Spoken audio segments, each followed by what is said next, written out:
नमस्कार दोस्तों, मैं गोपाल शर्मा पुनः आपका एसकेजी यूट्यूब चैनल पर हार्दिक अभिनंदन करता हूं। जैसे आपने मेरी पुरानी या पिछली वीडियो को जितना प्यार दिया, आशा करता हूं आगे भी इसी प्रकार से आपका प्यार मिलता रहेगा। आज हम बात करने वाले हैं, जैसे कि सामने दिखाई दे रहा आपको, फ्रांस की क्रांति। 9th क्लास की हिस्ट्री में फर्स्ट चैप्टर है फ्रांस की क्रांति। इस क्रांति का विश्व की राजनीतिक परिस्थितियों को बदलने में बहुत योगदान रहा। फ्रांस जो कि एक यूरोपियन कंट्री है, यूरोप कॉन्टिनेंट का एक देश है, और उस फ्रांस देश में 1789 में जो फ्रांस की क्रांति हुई है, इस फ्रांस की क्रांति ने दुनिया के इतिहास को भी बदलने में योगदान दिया। इस क्रांति के समय मुख्य जो यहाँ का राजा राजघराने होते थे प्राचीन काल में, जैसे भारत की बात करें तो भारत में भी इसी प्रकार से बहुत से राजाओं के राज हुए हैं, वैसे ही फ्रांस में भी फ्रांस की क्रांति के समय पर लुई 16वां, इसका अर्थ क्या है? लुई 16वें का अर्थ है कि लुई नाम के उससे पहले 15 राजा उसमें हो चुके थे। उसका जो नंबर था, उसका नाम था लुई 16वां। इस राजा के समय में इस फ्रांस की क्रांति का आरंभ हुआ, और इस फ्रांस की क्रांति के बहुत सारे कारण थे। जैसे राजनीतिक कारण, अगर हम बात करें, राजनीतिक कारण थे। राजनीतिक कारण का अर्थ है कि वहां की राजनीति में राजघराने के अलावा अन्य किसी साधारण व्यक्ति का कोई अधिकार नहीं था। इसका अर्थ यह हुआ कि राजघराने के लोग ही, या राजा की सहमति से जो लोग होते थे, वही आगे राज्य संभालते थे, वही मंत्री पद संभालते थे, और वही सेना के प्रमुख जो पद होते हैं उन पदों को संभालते थे। क्लियर है सभी को? राजनीतिक कारण तो यही हुआ, और राजनीतिक कारण में मुख्य रूप से इसका कारण यह भी हुआ कि लोगों में, सेना में असंतोष फैल गया। क्यों? क्योंकि ये जो राजघराने से संबंधित लोग थे, ये केवल और केवल जनता का शोषण करते थे। क्या करते थे? शोषण करते थे। शोषण का अर्थ है कि उनके ऊपर कर। अब हम बात करें, ये तो हुआ राजनीतिक कारण। अब दूसरी बात करते हैं आर्थिक कारण।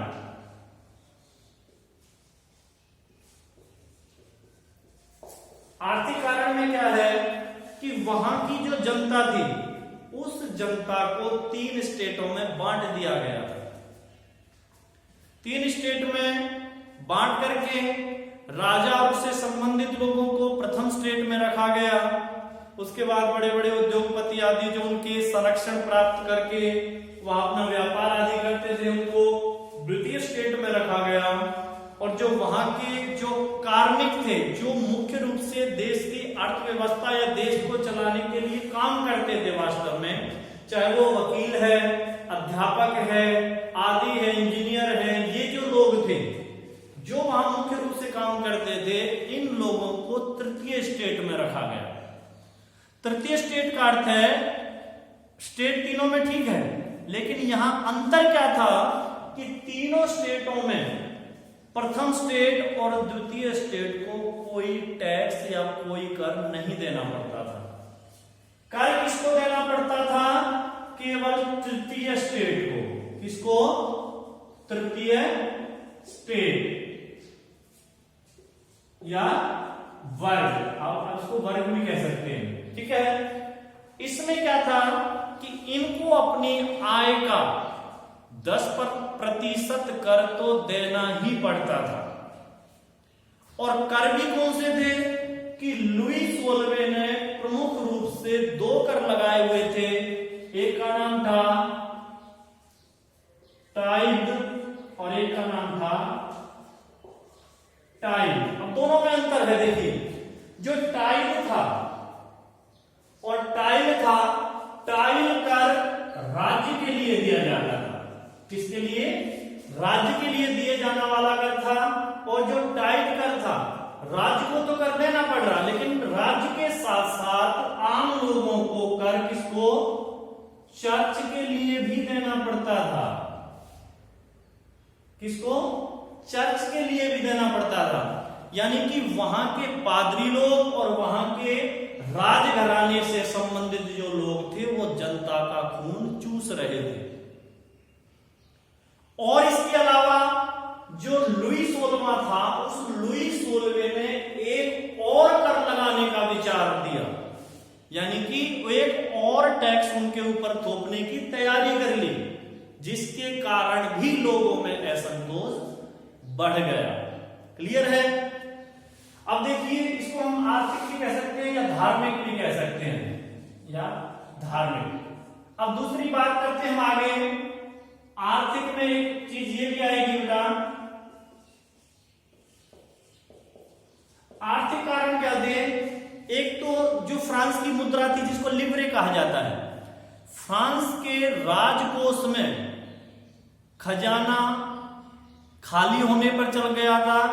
कारण क्या था? कि राजा राजकोषीय घाटा दिखा रहा था। घाटा क्यों दिखा रहा था? कि राजा अपने पर्सनल, यानी कि खुद के ऊपर अपने वैभव को दिखाने के लिए भी अधिक खर्चा करता था, और वही हाल राजा के साथ साथ उसकी रानी का भी था। वो भी फालतू के खर्चे करके जनता के ऊपर बोझ बढ़ाती, क्योंकि अगर राजकोषीय घाटा होगा तो अप्रत्यक्ष रूप से जनता के ऊपर ही इसका प्रभाव पड़ेगा। जो लुई 16वां था, इसकी जो पत्नी थी एंटोइनेट,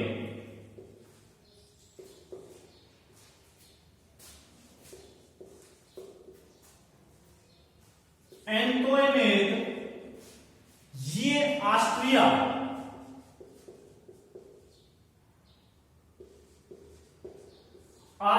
की राजकुमारी थी। कहां की? ये ऑस्ट्रिया की राजकुमारी थी, जिसका विवाह लुई 16वें के साथ हुआ था। लेकिन दोनों राजा और रानी ये मिलकर के क्या कर रहे थे? वहां केवल और केवल स्वयं के सुख के लिए सारा धन खर्च कर रहे थे। क्लियर है सभी को? आगे चलते हैं कि सुख के लिए खर्च तो कर रहे थे, लेकिन ये कहता था कि जो राजा है वो देवताओं के द्वारा उत्पत्ति है, यानी कि मैं देवता हूं, मेरे कुछ अधिकार हैं और मैं देवता के स्वरूप में ही मेरी पूजा करनी चाहिए। लेकिन लोगों ने उसकी इस बात को नकार दिया। नकारने का कारण क्या था? कि वहां मुख्य रूप से इसके लिए दार्शनिक कारण जिम्मेदार है। दार्शनिक कारण कौन जिम्मेदार है इसके लिए? दार्शनिक कारण। क्यों?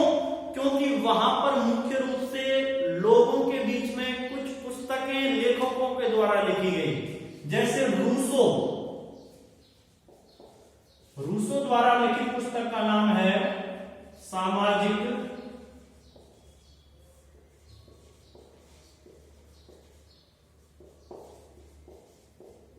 समझौता। इस सामाजिक समझौता में क्या हुआ कि रूसो ने उसके दैवीय अधिकारों के ऊपर कटाक्ष किया, यानी कि जिसको वो भगवान अपने आप को मानने लग गया एक तरीके से, उसके अधिकारों को काटने के लिए, लोगों को जागरूक करने के लिए रूसो ने इस पुस्तक का सहारा लिया। वैसे एक और पुस्तक है मॉन्टेस्क्यू द्वारा लिखी गई है। मॉन्टेस्क्यू की इस पुस्तक ने भी इस क्रांति में प्रमुख भूमिका निभाई, और पुस्तक का नाम था the spirit of the laws. The spirit of the laws पुस्तक में भी क्या है कि उसके दैवीय अधिकारों के ऊपर बहुत ज्यादा कटाक्ष किया गया है। क्या किया गया है? अब लोग देखिए, राजनीतिक कारण, धार्मिक कारण, आर्थिक कारण, दार्शनिक कारण, उसके अलावा भी क्या और एक कारण थे? तृतीय स्टेट।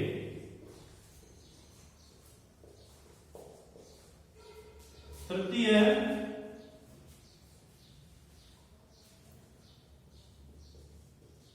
स्टेट का अधिवेशन। इस तृतीय स्टेट के अधिवेशन में क्या हुआ, प्रथम स्टेट और तृतीय स्टेट और द्वितीय स्टेट तीनों स्टेटों को मिलाकर के एक सभा बुलाई गई राजा के द्वारा, जिसमें लगभग 300 प्रतिनिधि थे। 300 प्रथम के थे, 300 द्वितीय के थे, लेकिन यहाँ पर 600 लोग तृतीय स्टेट के थे। और ये सब कहां, एक टेनिस कोर्ट में, कहां, टेनिस कोर्ट में इकट्ठा हुए, अधिवेशन किया, लेकिन वहां भी इनकी बातों को नकार दिया गया और इन दोनों की बातों को ज्यादा प्राथमिकता दी गई। ये भी इसके कारण जनता और अधिक क्या हुआ, इसकी जब बातें नहीं मानी गई तो आम लोग इससे भी भड़क गए और आम लोगों ने एक अलग ही तख्ता पलट की तैयारी कर दी, और जिसमें मुख्य रूप से 3 नियमों को लेकर के एक नई राज्य की स्थापना का उद्देश्य रखा गया। कौन कौन से, समानता, स्वतंत्रता और लोकतंत्र। इसका अर्थ यह था कि प्रथम, द्वितीय और तृतीय स्टेटों में आम साधारण जनता या विशेष व्यक्तियों को ना बांट करके सभी को समानता का अधिकार दिया जाए। दूसरा, सभी को स्वतंत्रता ऐसी दी जाए, चाहे वो अमीर वर्ग से संबंधित है, चाहे राजघराने से संबंधित है, चाहे वो एक आम नागरिक है, सभी की हर बात के लिए स्वतंत्रता होनी चाहिए। और ऐसी स्वतंत्रता होनी चाहिए जो किसी दूसरे व्यक्ति की स्वतंत्रता का हनन ना कर सके। अब तृतीय बात करते हैं हम तीसरे की, लोकतंत्र। इसमें एक और नियमों को लेकर ये आगे बढ़े कि हमें वहां का जो शासन व्यवस्था है, उस शासन व्यवस्था में भी प्रतिभागी होना है। अर्थात वहां का जो राजा चुना जाएगा, उस राजा को भी चुनने में आम साधारण जनता का कोई रोल होना चाहिए। और जब इनको लेकर के वो आगे बढ़े तो लोगों ने भी उनकी बातों का समर्थन किया तो उस राजा लुईस 16वां अपना उस देश को छोड़ करके भाग गया। ये क्या हुआ, भाग गया। तो उसके बाद जब तख्ता पलट हुआ तो वहां का रोबेस्पियर, नाम ध्यान रखें, रोबेस्पियर था जिसने वहां की शासन व्यवस्था को संभाल लिया। लेकिन अब बात आती है, क्या संभालने के बाद ये अच्छा राजा की श्रेणी में अगर इसको रखा जाएगा तो नहीं, क्योंकि लुईस 16वें से भी अधिक इसने अत्याचार किए थे लोगों पर। और ये क्या करता कि उन लोगों को जो राजद्रोह करते या वहां की शासन व्यवस्था के खिलाफ बोलते, उन सबको फांसी पर लटका दिया जाता था। कहां पर लटका दिया जाता था, जिसको गिलोटिन कहा जाता था। गिलोटिन का अर्थ होता है कि लोहे की भांति किसी मेटल का ऊपर से बहुत भारी एक पर्दा और नीचे उसकी गर्दन को, आम नागरिक की गर्दन को लकड़ी के सांचे में फंसा करके ऊपर से उसको डाल करके उसकी गर्दन को उसके धड़ से अलग कर देने की सजा देता था गिलोटिन के द्वारा। और यही कारण रहा कि लोगों ने इसकी भी शासन व्यवस्था को नकार दिया और 1794 में इस रॉबेस्पियर को भी गिलोटिन पर ही लटका करके मार दिया गया। क्लियर है सभी को।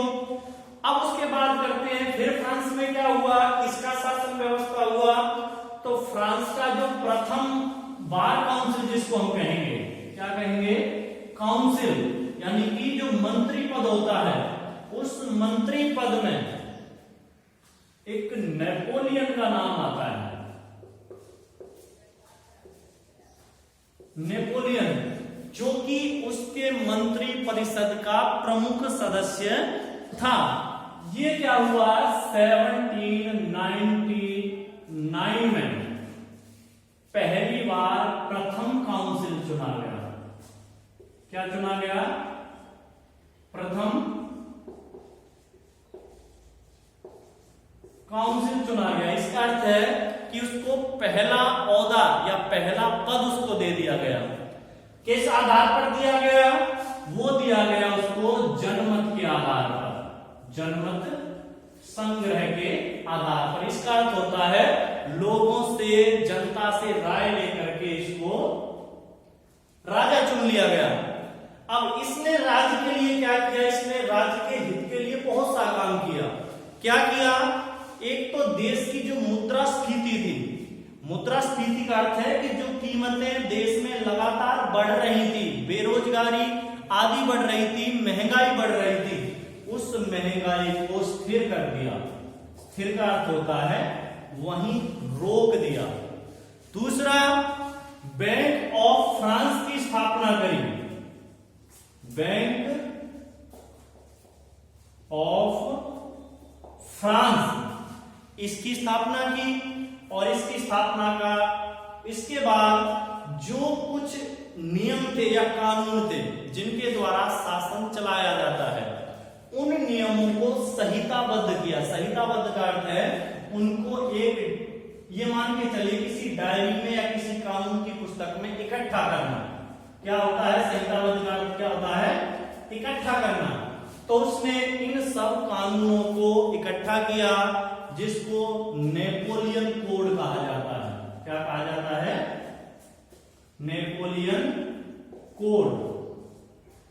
और इन नेपोलियन कोड ने क्या किया कि इन संहिताबद्ध किए गए नियमों ने, उन नियमों ने आगे जाकर के जो फ्रांस का कानून या संविधान बना, उस संविधान को बनाने में महत्वपूर्ण भूमिका निभाई थी।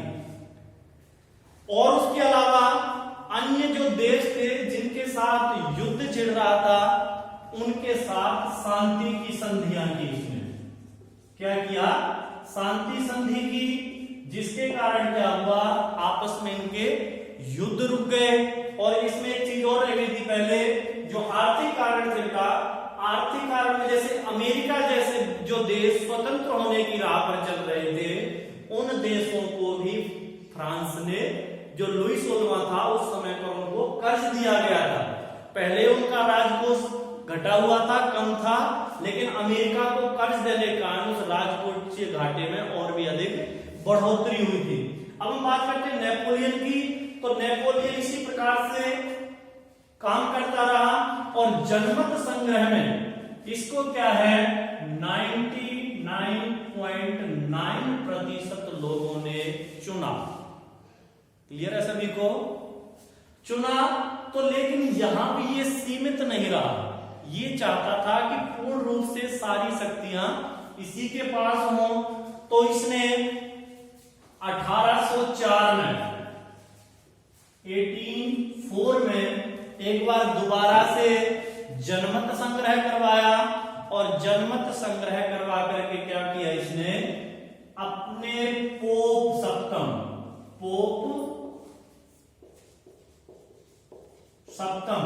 इस पोप सप्तम की मौजूदगी में क्या हुआ? जो राजमुकुट होता है, उस राजमुकुट को स्वयं अपने हाथों से अपने सिर पर सजाया। और इस प्रकार से फ्रांस की क्रांति का अंत हुआ और नेपोलियन का उदय हुआ। आशा करता हूं कि आपको ये फ्रांस की क्रांति आसानी से समझ में आई होगी। फिर भी अगर कोई गलती हो तो माफ करें, लेकिन मैं इसी प्रकार से कोशिश करता रहूंगा कि आपकी जो नॉलेज है उसको इसी प्रकार से इंक्रीज करता रहूं। Thank you and have a good day.